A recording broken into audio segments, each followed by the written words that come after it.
ম্যাচের পর কোনো অভিযোগ নয়, মেসিকে প্রশংসায় ভাসিয়ে যা বললেন মিশরের অধিনায়ক মোহাম্মদ সালাহ। আর্জেন্টিনার বিপক্ষে 2 গোলে এগিয়ে থেকেও শেষ পর্যন্ত 3-2 গোলে মেসিদের কাছে ম্যাচ হেরে বিশ্বকাপ থেকে বিদায় নিয়েছে মোহাম্মদ সালাহর মিশর।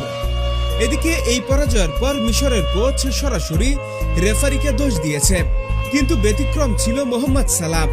ম্যাচের পর তিনি উল্টো মেসিকে প্রশংসায় ভাসিয়েছেন এবং বলেছেন, ম্যাচ হেরে হতাশ হয়েছে, কিন্তু মেসির বিপক্ষে খেলতে পারা গর্বের বিষয়।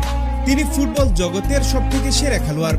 আমি মনে করি এবারের বিশ্বকাপ মেসির হাতেই উঠবে, তার জন্য শুভ কামনা রইল।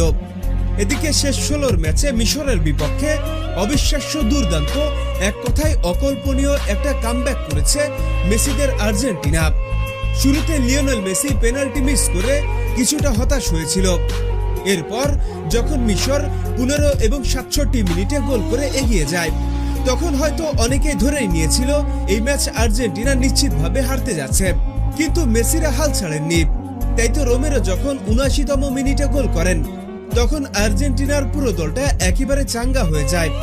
আর মেসি যখন 83তম মিনিটে দুর্দান্তভাবে গোল করে ফেললেন, তখন আর্জেন্টিনার খেলোয়াড়দের মধ্যে একটা আত্মবিশ্বাস চলে আসে যে এই ম্যাচ আমরা কোনোভাবেই হারবো না, আমরা এই ম্যাচে জিততে যাচ্ছি। এদিকে এই বিশ্বাস বাস্তবে পরিণত করেন ফার্নান্দেজ।